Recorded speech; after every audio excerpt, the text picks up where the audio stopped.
You remember the little hands folded in prayer, don't you? Those innocent eyes closed during bedtime prayers, the small voice asking questions about God with such pure curiosity. Your child once carried that light, that simple faith that made everything seem possible. But somewhere along the way, something changed. The questions became doubts, the prayers stopped, and the light that once shone so brightly in their spirit seemed to fade into indifference, or worse, into rejection of everything you hold sacred. This isn't just disappointment you're feeling. It's a deep, aching wound that touches the very core of your being as a parent.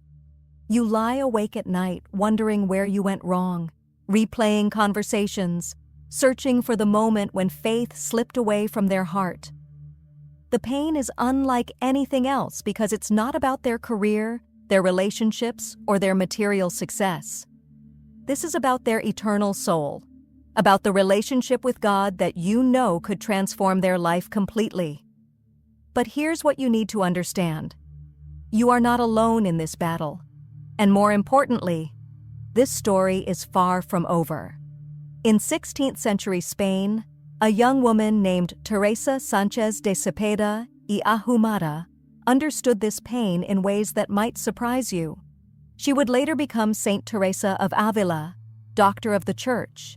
But her path to sanctity was marked by struggle, doubt, and periods of distance from God that lasted for years. What makes Saint Teresa's story so powerful for parents like you is that she lived through the very crisis you fear for your child. She experienced the dryness, the doubt, the pull of worldly distractions that can lead a soul away from God. Yet she found a way back, and more importantly, she documented the path. She understood that the journey back to faith is not about forcing or pressuring, but about creating the right spiritual conditions for grace to work. Are you ready to learn from someone who walked this difficult path and emerged victorious? You've probably noticed how it started, haven't you? First, it was skipping Sunday Mass occasionally because of schoolwork or social plans. Then the eye-rolling during family prayers, the questions that seemed more like challenges than genuine curiosity. Maybe they started expressing ideas that directly contradicted everything they once believed. Or perhaps they simply became indifferent, treating faith as something irrelevant to their modern life. The world has 1,000 ways to capture a young heart, and each generation faces unique temptations that can pull them away from spiritual truth.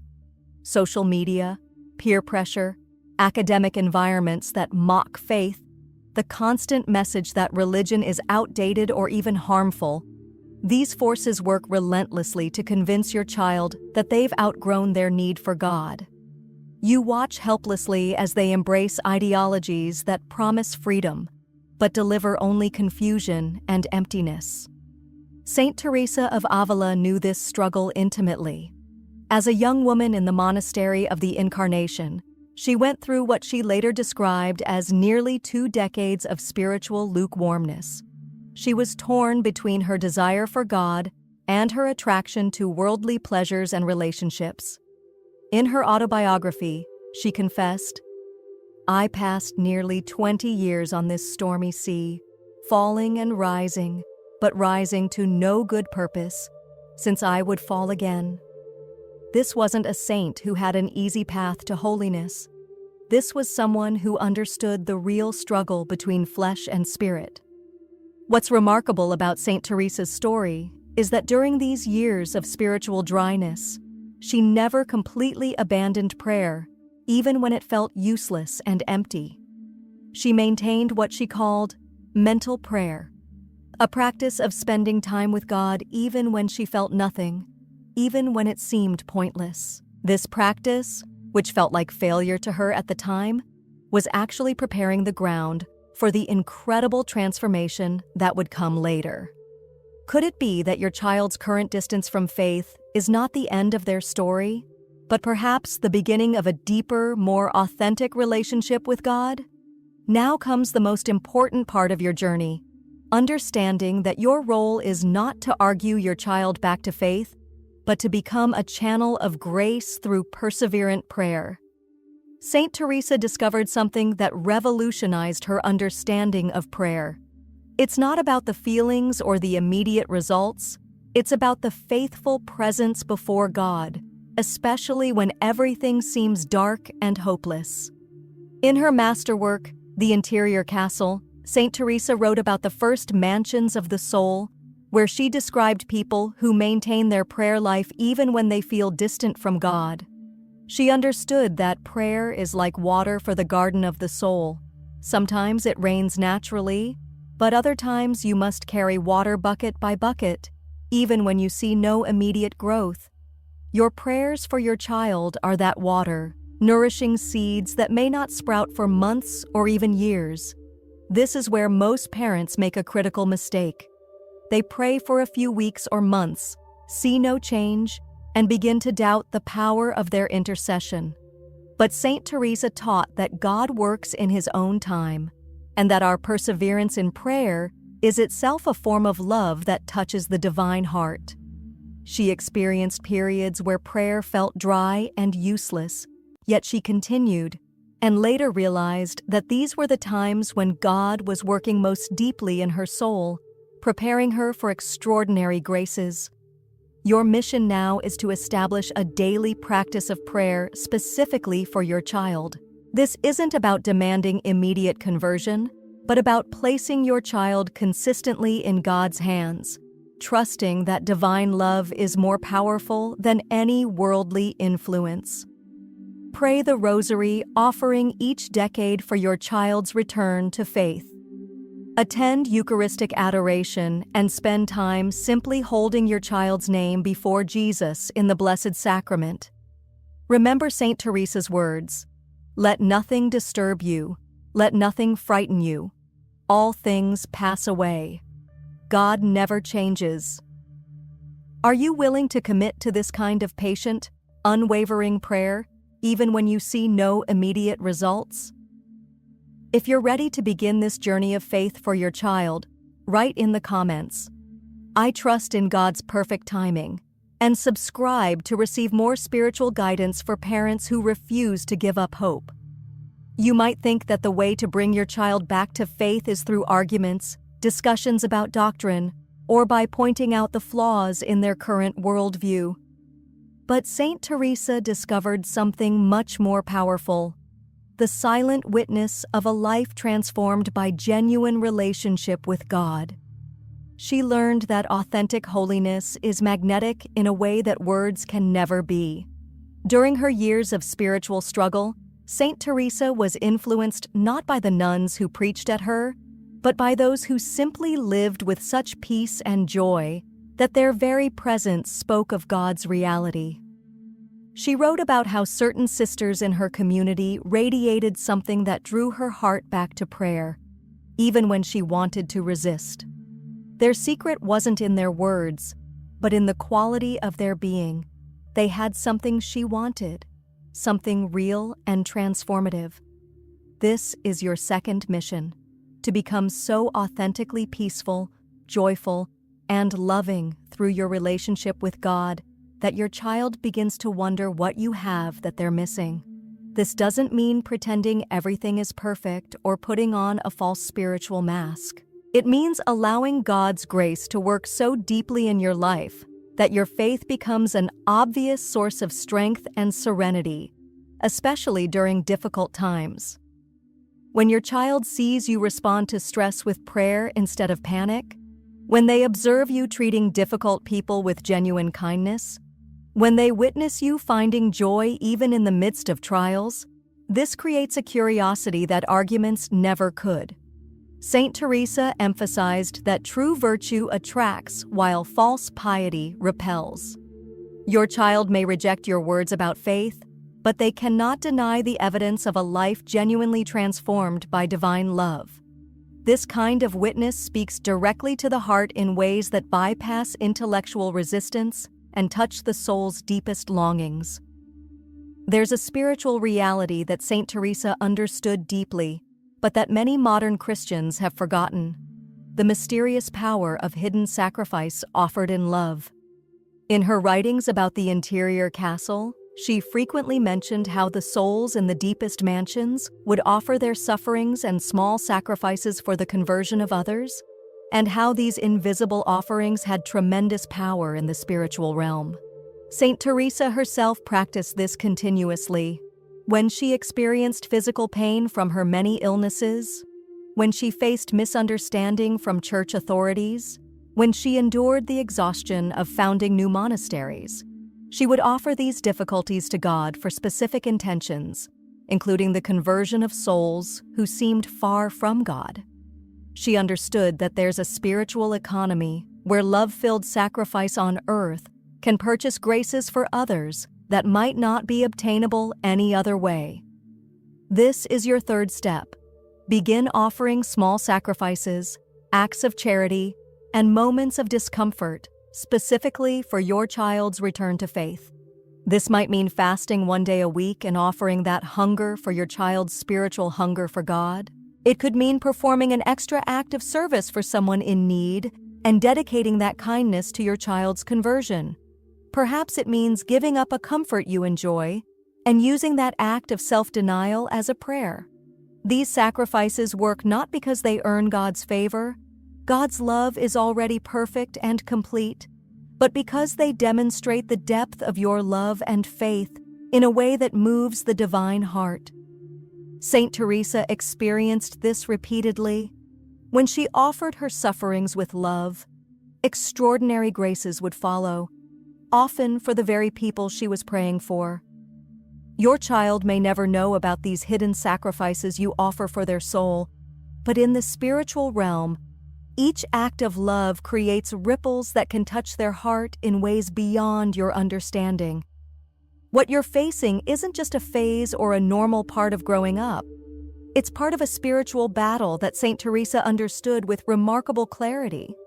In her writings, she frequently described the tactics that evil uses to pull souls away from God, and she was particularly insightful about how these attacks often intensify when a soul has genuine potential for deep relationship with the divine. Your child's rejection of faith might actually be evidence of their spiritual significance, not their spiritual poverty. Saint Teresa observed that lukewarm souls are rarely attacked with the intensity reserved for those who could become great saints. The enemy works hardest to capture the hearts that could do the most good for God's kingdom. This doesn't diminish the pain you're experiencing, but it should give you hope. The very intensity of this struggle might indicate that your child's soul is more valuable than you realized. Saint Teresa also understood that many souls go through what spiritual directors call the dark night, periods where God seems absent and faith feels impossible. She wrote extensively about times when prayer felt useless, when God seemed silent, and when earthly things appeared more attractive than spiritual ones. But she learned that these periods are often not punishments, but purifications, not abandonment, but preparation for deeper intimacy with the divine. This knowledge should change how you view your child's current state. Instead of seeing their doubt and distance as pure rebellion, consider that they might be experiencing a spiritual crisis that could ultimately lead to more authentic faith. Saint Teresa's own years of struggle prepared her for the extraordinary mystical experiences that would make her one of the Church's greatest teachers about prayer and the spiritual life.